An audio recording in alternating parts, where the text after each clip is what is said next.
guys! Welcome back! Welcome back sa ating channel! Ayan. So, kumusta kayo guys? And for today... this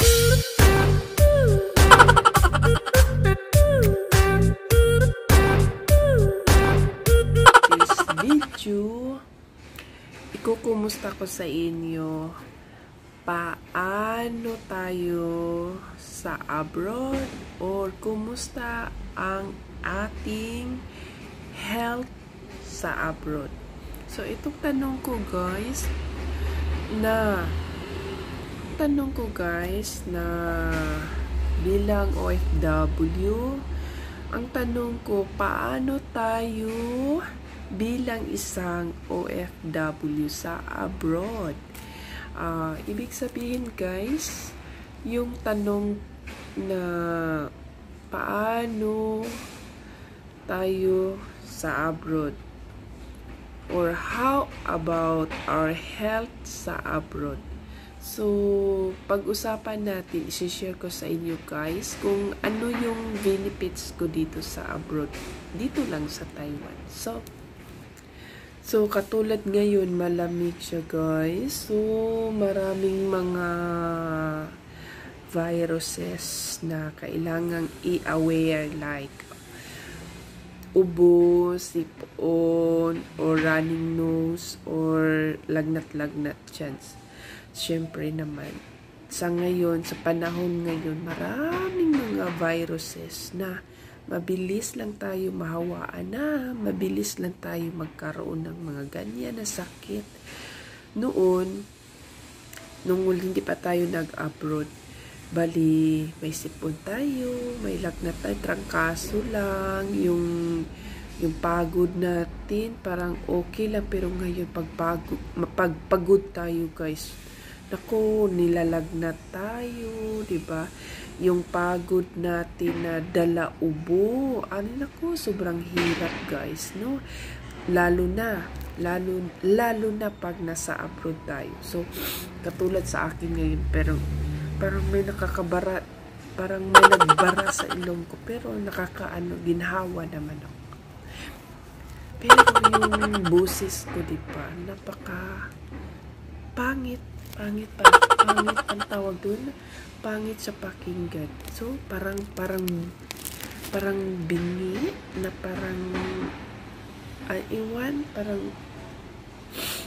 parang pipi, no?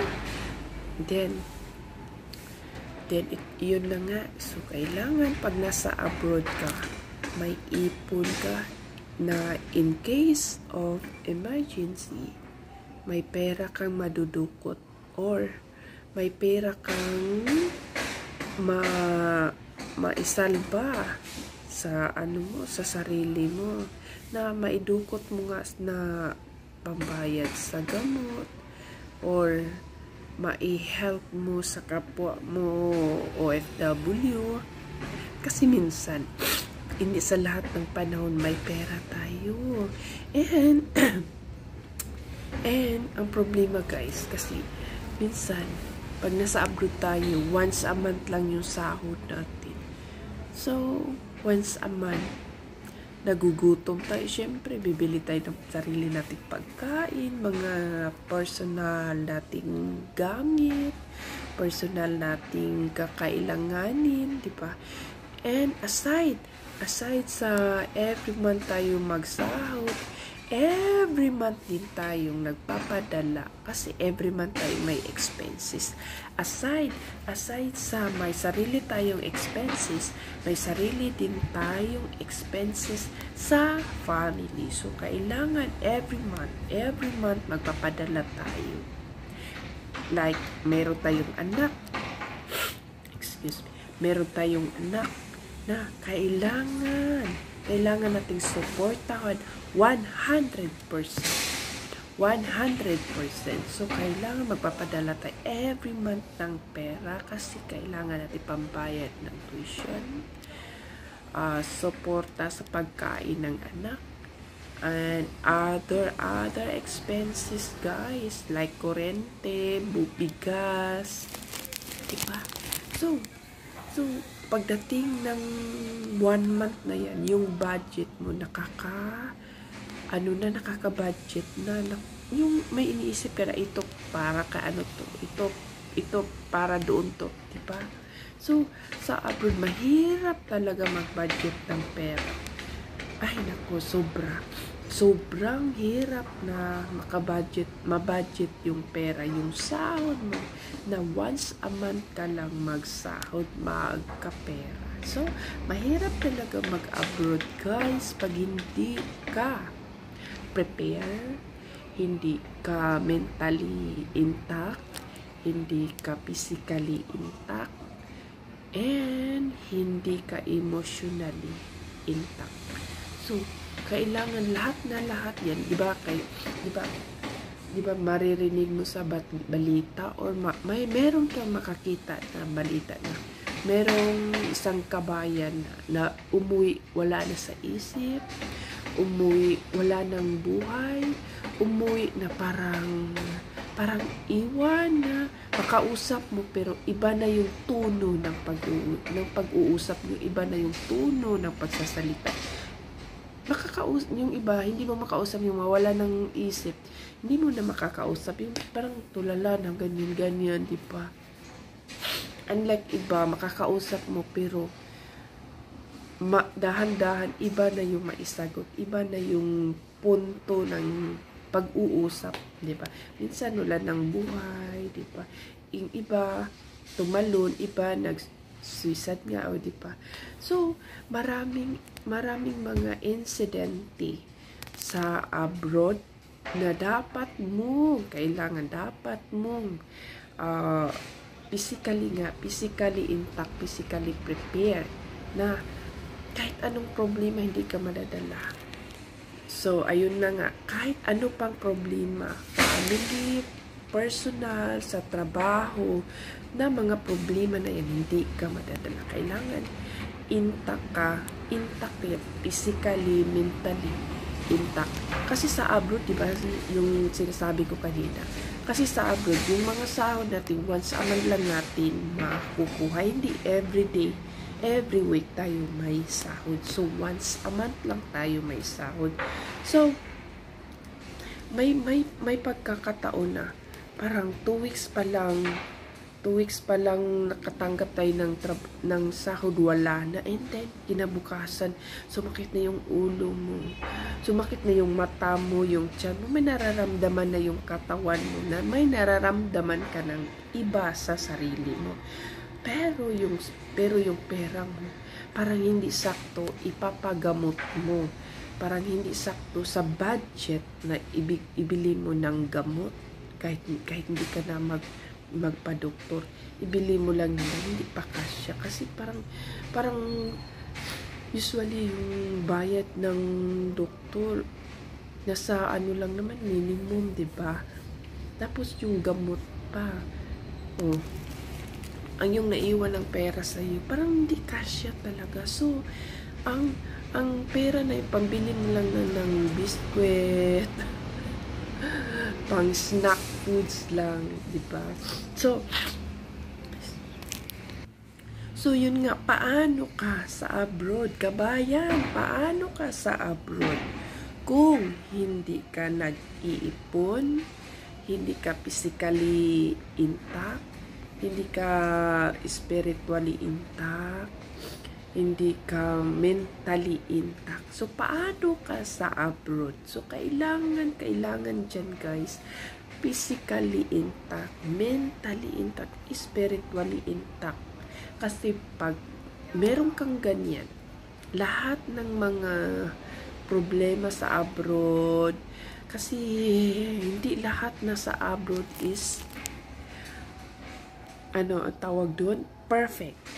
Or perfect yung amo mo na mayaman, or perfect yung trabaho mo na walang problema. So, wala talaga. Kailangan talaga pa mag-abroad ka.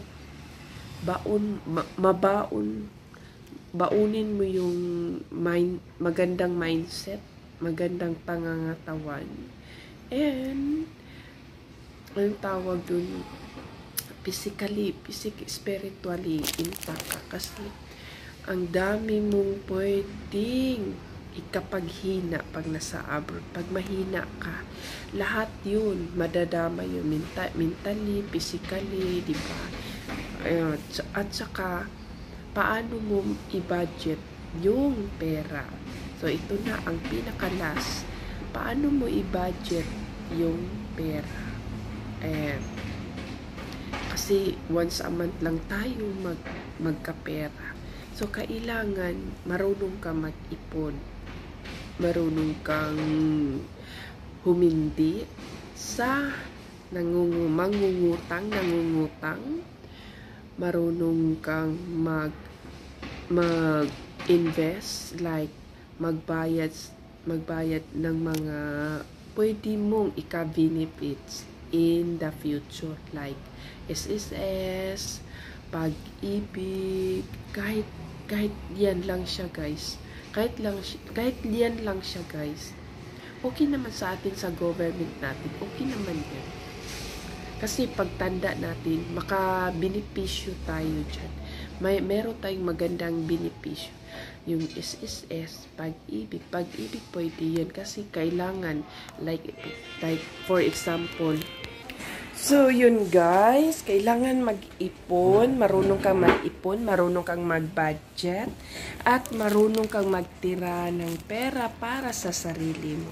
So, ayun, sa abroad kailangan, kasi once a month lang yung sahod niya, so kailangan may ipon ka, kailangan marunong kang mag-no, ipon, maghindi sa mga nangungutang, and pahalagahan yung health.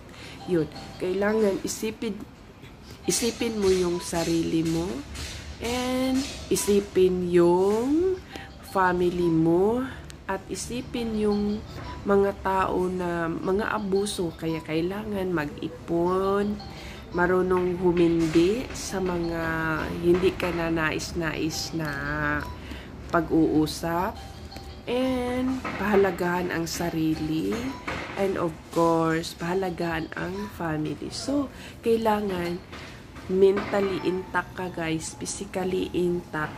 Kasi pag physically intact ka, maganda yung mindset.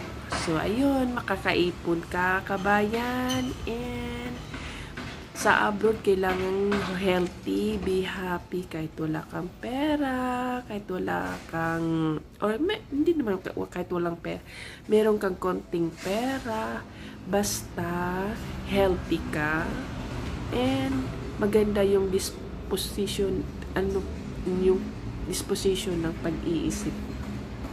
So, ayan. Ang dami ko na sinasabi, guys. Naka-trouble na yung bunganga ko. So, ayun. Ayan. Busy masyado dito. Thank you, guys.